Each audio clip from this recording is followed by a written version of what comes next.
আমরা এখানে বেশ কিছু চমৎকার লোগো দেখতে পাচ্ছি, যা দেখতে খুবই সিম্পল কিন্তু চমৎকার সব ডিজাইন। এখানে দেখুন ইন্টেলের একটি লোগো রয়েছে, যেটি একটির সাথে একটি লাগানো। মাইক্রোসফট, খুবই সিম্পল, প্রত্যেকটি ওয়ার্ড একটির সাথে আরেকটি লাগানো। ফেডেক্স, যেটি নিয়ে আমরা আগেও আলোচনা করেছি। শেল্টার, এখানে দেখুন একটি বাড়ির ছবি দিয়ে এটি সেই কোম্পানির বিষয়টিকে এখানে ফুটিয়ে তুলেছে। ফুজিৎসু ইত্যাদি ইত্যাদি, প্রতিটি লোগোই দেখুন খুব সিম্পল, আলাদা এক্সট্রা কোনো ইফেক্ট নেই বা এক্সট্রা কোনো কমপ্লেক্স কোনো ডিজাইন নেই, খুবই সিম্পল কিন্তু চমৎকারভাবে বিষয়গুলো ফুটে উঠেছে। আমরাও ঠিক এরকম কিছু লোগো তৈরি করার চেষ্টা করব। প্রথমে আমরা যেই লোগোটি দেখব সেটি হচ্ছে নর্মাল একটি লোগো, ডিপ গ্রিন, যেটি আমরা গত পর্বে আলোচনা করেছি। এই ডিপ গ্রিনের জাস্ট নর্মালি একটি ফন্ট দিয়ে করা হয়েছে। যে ফন্ট দিয়ে করা হয়েছে সেটি হচ্ছে মাইরিয়াদ প্রো, যেটি প্রতিটি ডিফল্ট ইলাস্ট্রেটর সফটওয়্যার দেওয়া থাকে অথবা আপনার কম্পিউটারে দেওয়া থাকে। এটি দিয়ে নর্মালি একটি লোগো তৈরি করা হয়েছে। তারপর আমরা এরপরে যেই লোগোটি আমরা দেখব সেটি হচ্ছে আরেকটি ডিপ গ্রিন। এখানে একটি আন্ডারস্কোর দিয়ে আমরা একটি লোগো তৈরি করার চেষ্টা করেছি। এরপর আমরা আরেকটি লোগো দেখতে পাই, সেটি হচ্ছে মাঝখানে একটি ভেক্টর ফাইল, ফ্লোরাল ফাইল যাকে বলে, এটি ব্যবহার করা হয়েছে। এইসব ফাইলগুলো আপনি নেটে সার্চ দিলেই অনেক পাবেন। এখানে সিম্বল প্যানেলও আপনি এই ধরনের অনেক কিছু পাবেন। আমিও আমার ডিভিডিতে এই ফাইলগুলো দিয়ে দিব এবং প্রয়োজনীয় অন্যান্য যেই ফাইলগুলো রয়েছে সেগুলো দিয়ে দিব। এরকম অনেক রকম ফ্লোরাল ইত্যাদি ইত্যাদি ডিভিডিতে দেওয়া থাকবে। এরপরে আমরা যে লোগোটি দেখব সেটি হচ্ছে এই ডিপ গ্রিন। এখানে দেখুন সিম্পল একটি টেক্সট দিয়ে ডিপ গ্রিন লেখা হয়েছে। এরপর মাঝখানে বিষয়গুলো ফিল আপ করে দেওয়া হয়েছে গ্রিন কালার দিয়ে। এটি কিভাবে তৈরি করতে হয় সেটি আমরা এখন দেখব। প্রথমে আমরা এখানে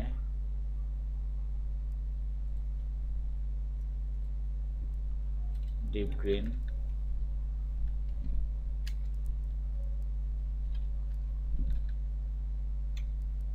কথাটি লিখব। এখানে আমরা যে ফন্টটি ব্যবহার করেছি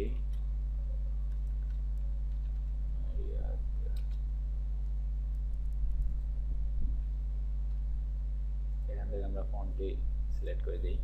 এবার এটি control shift right greater than button, বা এখানে এটি সিলেক্ট করে আমরা এটি দিয়ে একটু বড় করি, তাহলে হয়তো আমাদের দেখতে সুবিধা হবে। এখন এটিকে যা করতে হবে, আমরা জানি প্রতিটি টেক্সটকেই ইলাস্ট্রেটরে প্রিন্ট করার জন্য বা সব ক্ষেত্রেই প্রতিটি টেক্সটকে আউটলাইন করে নিতে হয়, যেটি আমি আমার ইলাস্ট্রেটর টিউটোরিয়াল ডিভিডিতে বিস্তারিত আলোচনা করেছি। সেই অনুযায়ী আমরা এটি প্রথমে আউটলাইন তৈরি করব। আউটলাইন তৈরি করতে টাইপ মেনুতে গিয়ে ক্রিয়েট আউটলাইন, শিফট কন্ট্রোল ও যে শর্টকাট কি, অথবা এখানে রাইট ক্লিক করে ক্রিয়েট আউটলাইন, আমরা প্রতিটি টেক্সটকে আমরা আউটলাইন নিয়ে আসলাম। এরপর আমরা যেহেতু এই ভিতরের এই ফাইলগুলো আমরা ফিল করব, এই স্পেসগুলো, তাই আমরা অবজেক্ট মেনুতে গিয়ে এখানে কম্পাউন্ড প্যাথ, তারপর দেই রিলিজ। দেখুন প্রতিটি স্পেস এখন চলে এসেছে।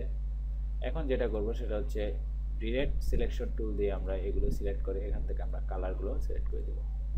সিম্পলি এভাবে আমরা প্রতিটি ফিলের অংশ আমরা, আপনি ইচ্ছা করলে অন্য কালার দিয়ে করতে পারেন বা ভিন্ন কোনো ডিজাইন দিতে পারেন, তবে লোগোতে খুব বেশি কালারের ভেরিয়েশন না থাকাই ভালো, তাহলে সেটি সিম্পল আর থাকে না।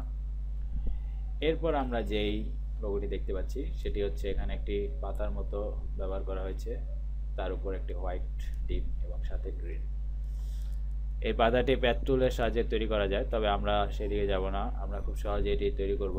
সেটি হচ্ছে ডিফল্ট সিম্বল প্যানেলে গিয়ে এখানে দেখুন একটি, আমি যেহেতু এটি আগেই ব্যবহার করছি এটি এখানে রয়েছে, তবে আপনাদের জন্য সিম্বল প্যানেলে যাবেন অথবা উইন্ডো মেনু থেকে সিম্বল প্যানেলে যাবেন। সিম্বল মেনুতে গিয়ে এখানে এই আইকনে ক্লিক করে নেচার, এখানে দেখুন এই পাতাটি একটি রয়েছে, এখানে ক্লিক করুন, এটি এখানে চলে যাবে, অথবা আমি এটি এখানে ডিলিট করে দিই। এখানে ডাবল ক্লিক করুন, এখানে চলে যাবে। এখন এটি আমরা এখানে ব্যবহার করব, তাই প্রথমে আমরা এটিকে সিলেক্ট করে এই আইকনে ক্লিক করি। দেখুন এটি চলে এসেছে। এটি আসার পর যেটি করতে হবে সেটা হচ্ছে অবজেক্ট মেনুতে গিয়ে এক্সপান্ড, তারপর ওকে।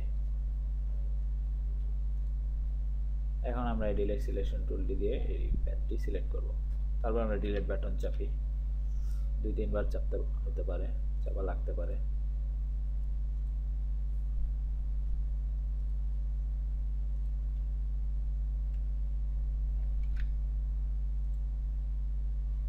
ডিলিট সিলেকশন টুলটি আমরা সবসময় ব্যবহার করব। আমরা এই প্যাডটি সিলেক্ট করে নিব এবং এটি আমরা ডিলিট করে দিতে পারি, তাহলে আর আমাদের কোনো সমস্যাই থাকলো না। এরপর যেটা করতে হবে সেটা হচ্ছে এটি সিলেক্ট করে অবজেক্ট মেনুতে গিয়ে এক্সপান্ড অ্যাপিয়ারেন্স, এটি করার পর আমরা এটি সিলেক্ট করে আমরা বাইরের আউটলাইনটি আমরা ডিলিট করে দিলাম। এখানে আমরা দেখুন কাঙ্ক্ষিত আমাদের শেপটি তৈরি হয়ে গিয়েছে। এটিকে আমরা এবার কালার দিয়ে ফিল করি, আর এই টেক্সটটিকে আমরা এখানে ডুপ্লিকেট করে নিই, তাহলে আমাদের আর এত কষ্ট হবে না। ডুপ্লিকেট করতে সিলেকশন টুলটি সিলেক্ট করে অল চেপে আমরা এটি ডুপ্লিকেট করি। এখানে যেহেতু এটি হোয়াইট দিয়ে করা, তাই এটি আমরা দেখতে পাচ্ছি না। এবার এটিকে আমরা বড় করি, যেহেতু এটি সমস্যা ডিজাস্টার। এবার এটিকে আমরা বড় করার পর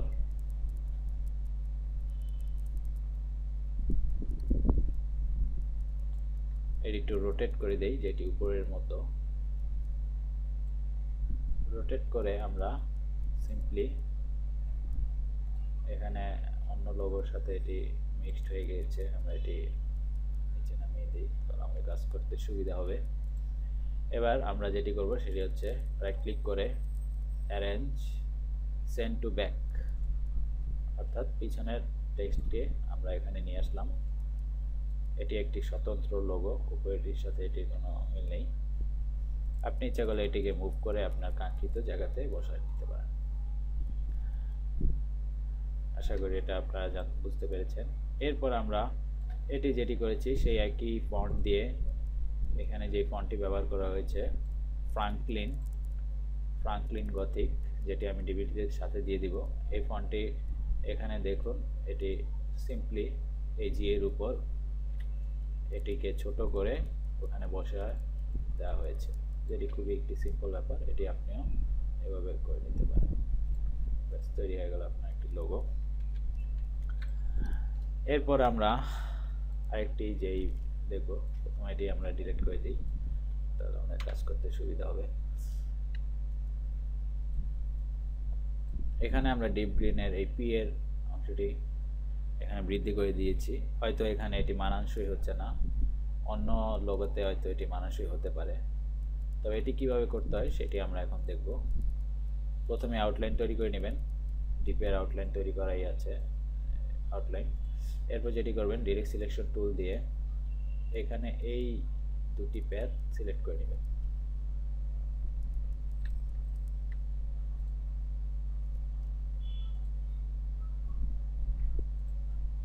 তারপর এটিকে আপনি আপনার প্রয়োজন মতো ছোট বড় শিপ চেপে আপনি এইভাবে ছোট বড় করতে পারেন।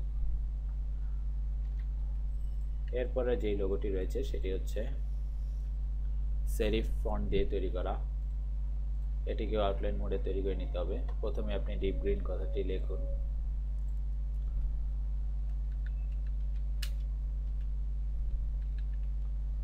এবার এটির ফন্ট আমরা চেঞ্জ করব